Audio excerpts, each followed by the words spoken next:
Oh man, when you get into retail, I highly encourage folks to have what's called a specification book. Generate exactly what you want your meat cutters to be cutting. Take pictures, write descriptions, and build some type of consistent library. Welcome to MeatsPad. In collaboration with the American Meat Science Association, it's a platform dedicated to share breakthrough knowledge that is accessible to the global meat industry. On each episode, you'll have the opportunity to listen and learn from meat specialists and professionals about the whole meat industry.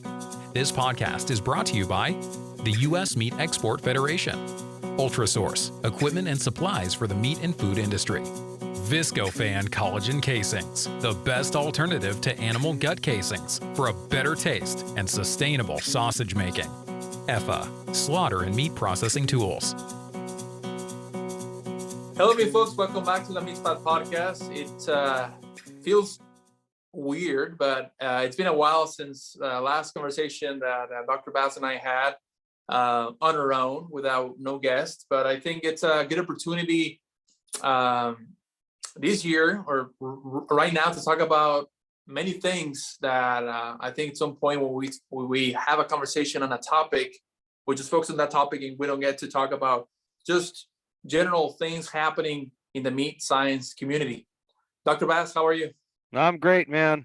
Yeah, a lot going on right now. There's always the opportunity abounds with topics and opportunities throughout the industry, meat processing, meat science, all the different fabrication advancements that's coming out, and a lot of great opportunities to network as well with folks in the industry. And so yeah, it's good to get just the two dudes talking again and see where this conversation takes us. Yeah, no, and I was thinking like it's gonna be this year, it's gonna be our third year publishing content. It's just 3 years. It seems yeah, 3 years, that's nothing. But again, I think we're trying our best to keep communicating, keep bringing content that is a value for the meat processing, meat science community. And Dr. Bass, we have the Reciprocal Meat Conference coming up in June. That's right. Yeah, June 25th through the 28th. Mark your calendars. For those who are American Meat Science Association members, but then also those who may not be, this is a great opportunity to go check it out and see if this is an organization that might be a good fit for you. Again, that's June 25th through the 28th, 2023 in St. Paul, Minnesota. So yeah, it should be a big one, should be a good one. We also have the 84th convention coming up in July for the American Association of Meat Processors. That's from July 13th through the 15th. That's going to take place in Charleston, South Carolina this year. We'll be there hopefully doing again some good episodes with some meat processor folks. Last year, I got the opportunity to not only speak with meat processors, but also some meat processing faculty that was in AMP, was in Des Moines last year. But we've been getting a lot of, I guess, technical questions, and I think this is a topic that Dr. Bass, you with your unique background, being in the industry for that many years, and then coming back to faculty, you understand this better than a lot of people. And I think it's we can take a time to talk about how to make a successful meat brand. Mm-hmm. And again, we can talk hours and hours about this, but I think we can focus on maybe 2-3 main questions about this that mm-hmm. I've been getting questions, and also miscommunication again, and again, that's some of the opportunities that we have as meat science experts to communicate efficiently how how they can go about doing this. And as you said, we have to be consistent, providing a high quality product, not only the quality, but also a product that is safe. So I think from there we can start. We getting the last month some phone calls about this. How can I, again, as a beef producer, and we have many people that are not very familiar with meat science or meat processing at all, and they're starting to get involved in this. And it's a lot of things, and sometimes you don't. I mean, you cannot extrapolate the information. And again, one topic is, the big one is, how do I make sure that my customer gets a consistent product? And again, we spoke about this. And if you have a facility that's federally inspected, and you can get some USDA inspection, but also the grading system in your plan, that it really depends on your market and where you're at to see. I mean, I've seen a lot of state inspection facilities that are very successful and not necessarily are federal inspected. So I don't know, maybe we can touch on some of the main things about this, and how to effectively segregate carcasses. And again, we can talk about many things, but I think that from here we can start this topic to dive into this. So yeah, so you mentioned branding, and you know, I have had the opportunity to work with probably one of the most successful, if not the most successful meat brands out there, the Certified Angus Beef brand. Spent 8.5 years out there with them in Ohio. Learned an awful lot. I don't think you can ever learn too much in that category. And there are definitely some folks there who are far more experts than I, but I'll give you my perspective. And it's been great for me, this perspective, because it's allowed me to go around the country and the world, really, and share some ideas on branding and how to really build a really good meat program, a meat business. And it all depends kind of on your unique locale, your clientele, your abilities. And you mentioned beef, but any of these concepts or ideas for building successful brands is can be applied to just about any meat, and really just about any product for that matter. It's just being consistent and providing a good value that meet the expectations of your customers. That's kind of the basic foundation to building those brands, or at least that's been my understanding. And so, for an example, in the meats world, you know, if you're working with fresh meat, livestock can be highly variable. Pork and chicken, not as much as beef, but there are ways of still standardizing and improving meat quality, even within, say, pork and chicken. Beef, we do have some great standards that are out there, and to begin with, you know, you have to have very good, consistent handling of livestock. If you are a slaughter facility, make sure that you're handling those animals consistently, humanely, obviously, but also in a manner that will produce a very high quality carcass every single time, with predictability for your own employees. As you go through the process, maintain very high quality standards on the kill floor, and consistency in cooling and chilling, because you want to minimize any of that variability that you might encounter later on when that meat finally goes into a package. And then when it comes down to the fabrication of that meat, be consistent. You don't have to be everything to everybody. At least not at the beginning. If you're trying to be everything to everyone, you need to first have a very well established business and brand, and then branch out. But you know, find what you're really good at and stick with that. I've seen far too many folks with a lot of really great ideas and a ton of ambition try to be everything to everybody. And what happens is you end up stretching yourself and your resources so thin that it's very hard to have that consistency for your clientele. people come into your operation or work with your operation with expectations, and it's so important to make sure that you are meeting those expectations. If you're going to focus on beef, get really good at beef, and don't be worried about the pork sausage and the marinated chicken that you could sell, but that's just kind of a side gig. um, Whereas, maybe you are a further processor, and regardless of size, get really good at what you do, and then continue to branch out. And so that's been the biggest thing that I've seen folks that are trying to establish a brand fail in is that they're just trying to do too much all at once. Get really good at something first, and then have something that is of good value. And you mentioned high quality, and I don't want to denigrate anyone, but um, we could all be trying to achieve the highest level of marbling in pork and beef and the highest top premium um, product in any of those categories. But realistically, if we have something that is consistent and of a good value to the customer, that's what's going to help build your brand.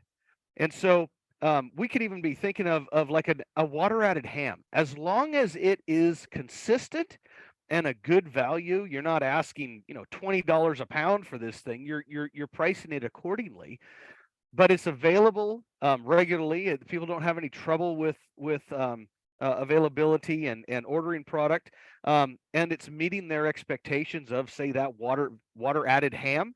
Then you have a brand, and you have something that you can continue to go with. Okay, so something that I've mentioned a lot with folks that are looking at branding their business is minimize that variability, but then also say to yourself, if you're focusing on a high quality item, just remember that it needs to maintain high quality, and you can't take shortcuts. If you have interest of maybe putting in a lower value item into that line, you need to almost completely regenerate a new label or a new brand for that. Subtle differences of just maybe putting a grade on something and saying, well, I put the label on there, so they should have known, that doesn't count. When people are looking at a brand, they have expectations. And it goes for anything. I mean, we could be talking about cars or aluminum foil or broccoli right now. I mean, it all accounts. So Yeah, and I was gonna when you say brand and when you say I mean I've talked to a lot of folks that exactly just said they're trying to convey their product to every customer. I'm talking about maybe the high-end restaurant, but also they want to have a an accessible protein as well. yeah, And sometimes if they do that, they have to understand that maybe the brand has to be different. Maybe you have to create a brand for a certain market, yeah, but you also are going to be getting some product that is not as high quality. I mean, yeah, it's going to be yeah. double work, but that's something that I don't know what you think of this, but Yeah. Well, it comes down to having discipline within your business to draw a line in the sand and say, these items on this side of the line are eligible for my premium brand that I want, to put my face on, or to put my logo on. And then if you do have other products, say you are a slaughter facility, and you're going to have variability because you don't know what that animal's going to perform like until it's hanging into the cooler. You have to make some decisions at that point and have some consistency, some specifications that will help with that consistency to help you maintain discipline.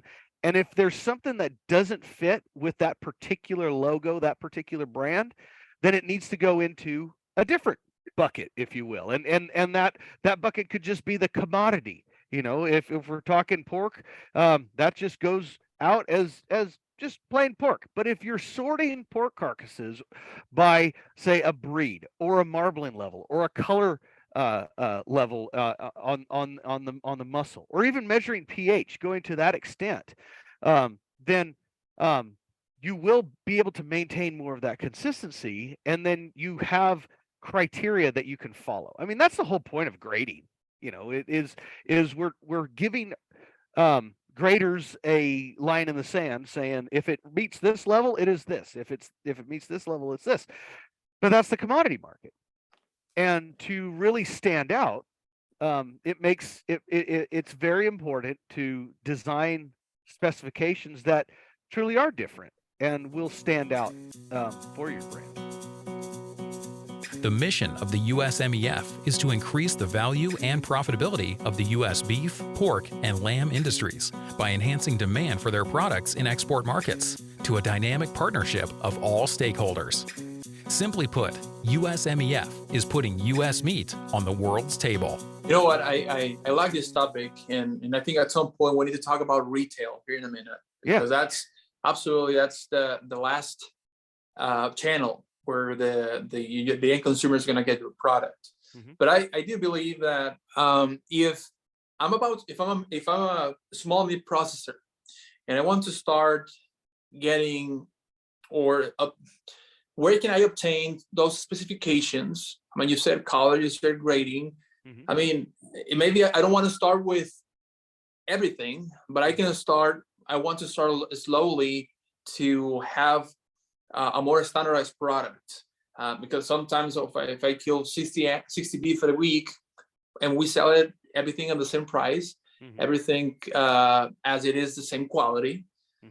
So what will be your recommendation to start? And I think that's going to help a lot of people, because okay, maybe a good start is looking at age. Is it good looking at color? Is it good at least 3 or 4?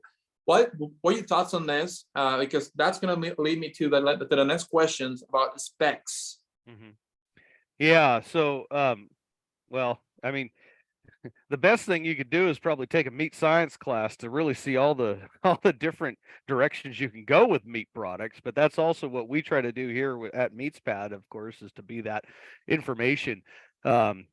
Reach out obviously to info@meatspad.com if you have any specific questions. But if you're trying to design your own brand, it probably wouldn't hurt to go out there and just start learning a little bit more about whatever your species might be and what your final product is. So let's say you're a small processor and you specialize in hams and bacons. Okay, so what are some of the things that will provide for you a high quality item? Well, pH is one of them, and it's not expensive to buy a little puncture type pH probe. You can get them on Amazon, I'm sure, or just about any retailer out there. And what this does is it gives you a good estimation as to, are we going to be producing a consistent ham? And again, is it going to be a value type? Is it a premium type? And you can draw the line in the sand. We're looking for ideal pHs of 5.4 to 5.6 in most meat and muscle, ultimate pH in the meat. If it's lower than that, you're probably going to have some dryness issues. If it's higher than that, you can actually be able to capture more moisture when you're pumping it and pickling, and you're gonna get a juicier product. But then at the same time, it's important to adjust for that, so you're not over salting, under salting, things like that. Okay, so there's that particular aspect. There's color standards that the pork industry carries. If we wanted to focus more on the marbling, we know marbling is a huge factor in the beef world. And honestly, for the pork listeners out there, please start using the standards that I think it's the Pork Producer Council carries. There are marbling and color standards for pork. And if we can use those, we can actually start segregating carcasses into higher quality levels that maybe can achieve a premium at the retail case. Use the model that beef has, which is the grading model that we use, marbling scores for segregating into prime, choice, and select. But then also you can look at some of those brands that are available on the USDA Agricultural Marketing Service website. Takes a little bit of digging, and again, you can email info@meatspad.com and we can probably connect you to those links. But you can see those specifications that say beef companies have used, and there's many different types of beef brands that are out there. and the specifications that they use. In most cases, it's an age and a marbling categorization. But then there's also, you can get into the consistency of dimensionality, carcass weights, ribeye sizes, or loin eye sizes if we're talking about pork. You can get into other lack of defects, so you're trying to prevent certain defects, or focused in on a specific breed. I do know there are a few pork programs out there that really are just one breed, and that's okay, but there's still variation within a breed, and so it's important to still have those actual hard and fast carcass specifications if you're talking about fresh meats. In processed, you have a little bit more ability to maintain a more consistent product because you're bringing in ingredients, and oftentimes you're having a cooking or smoking step that's involved, and so you'll be able to maintain more of that consistency as long as you're purchasing raw product that is of high quality and consistency as well. So that's a lot of information there. No, it is a lot of information, and I think I guess my intent to that question was, lately we've been speaking with meat processors not only based in the U.S. but also internationally, and those I mean, you mentioned those factors: age, you mentioned genetics, and in my opinion, there's one of the two main factors that we do very well in the US. So we don't, I mean, genetics, especially in beef, I mean, we are very good at providing or producing a high quality product that is consistent because of the genetic programs that we have. We started back in the 1970s, and the meat quality program that started 100 years ago.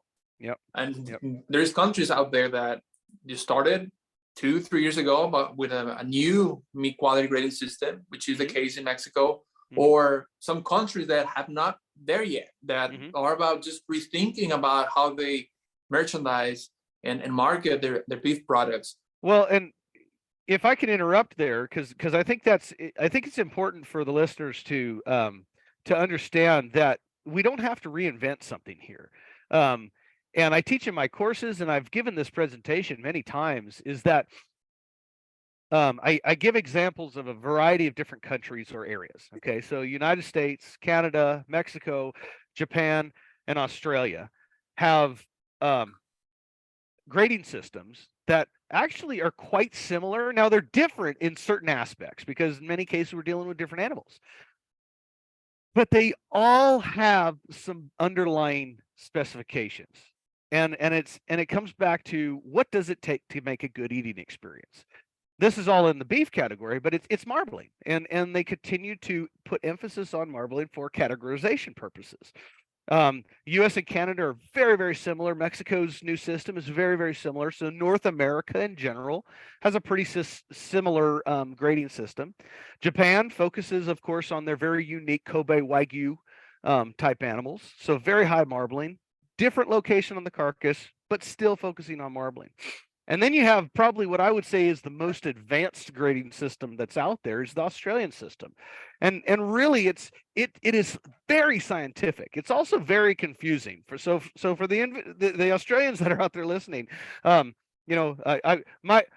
apologize for kind of saying that, but it's true. It's extremely scientific, but it can also be maybe a little overwhelming for consumers. And so but either way, all of those criteria from those different countries are necessary for selection and for segregating carcasses, because carcasses are variable, and that's just what it is. And so but to my point, you don't have to reinvent the wheel. You can go out and see what others have done in the past, either from a country standpoint or from current branding standpoints, and create your brand from there. Yeah, absolutely. I think that out of all these that we spoke, had a conversation with a retail business. It's a medium retail business that have this unique way of cutting, because they're still getting sites, carcass sites at the store, and they have their own butcher shop, but they are starting to question the quality of the of the carcasses that they're getting. They didn't used to look at quality to pay. They pay the same. They get 20 sides, they'll pay the same of those 20 sides. But they're starting to get more stores. They need to standardize their system. So one of the things that I started telling them, like, well, your customer is used to getting that quality. I mean, they're actually starting to segregate that because they're getting to a high end market. But the first thing that I told him is like, you have to.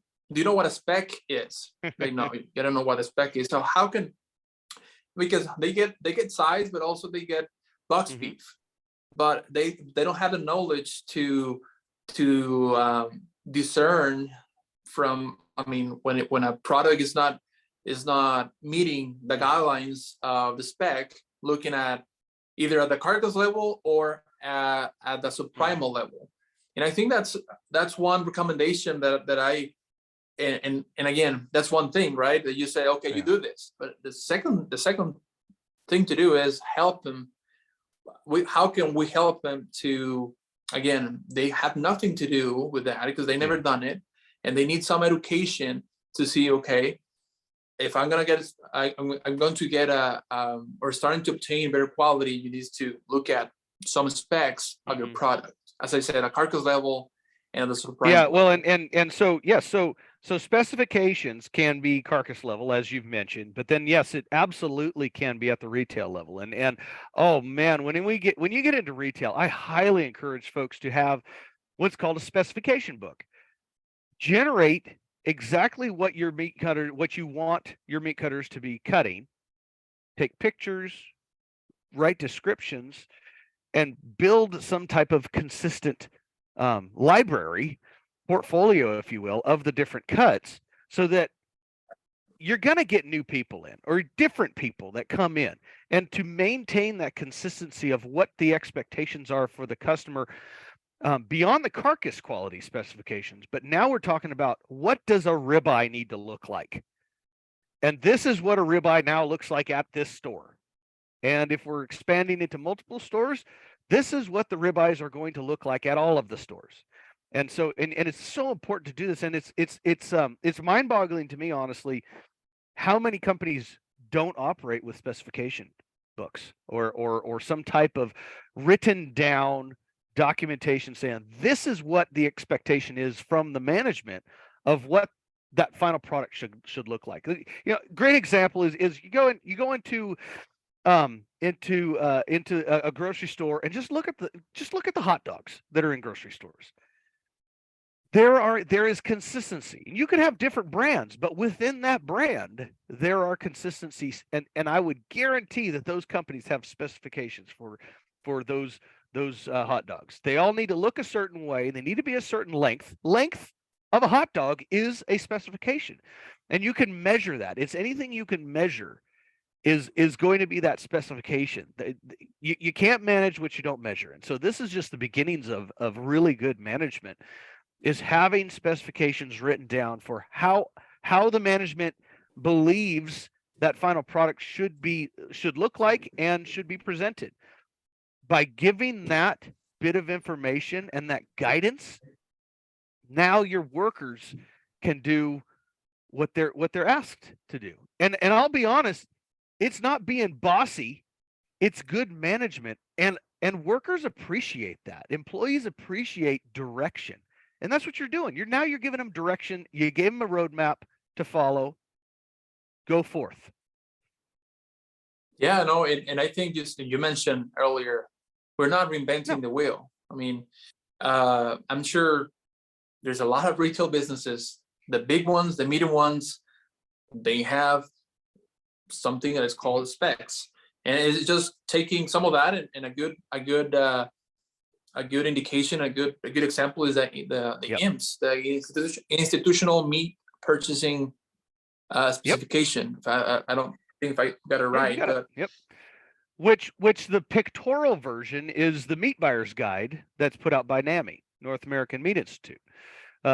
Same specifications, it's just now you have pictures to go along with it. It's a great book that anybody working with fresh meat should have on their shelf. I kind of have almost a history lineup of them all the way back into the 80s back here. So there you go. I think that's one of the first things to do.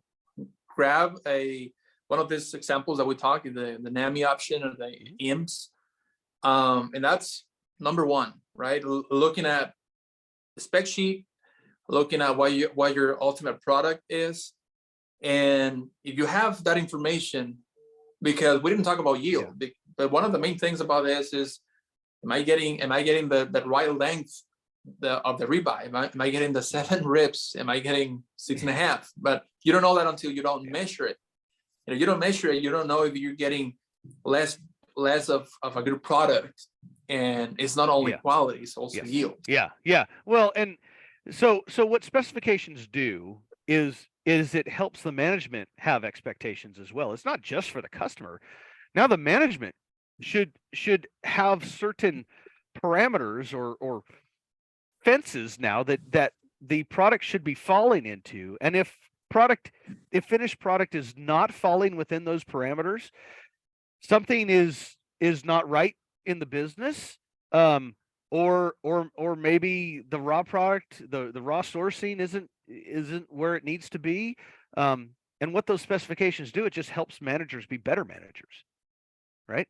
Yeah, and we haven't mentioned the meat judging. That's one of the best ways to develop and create.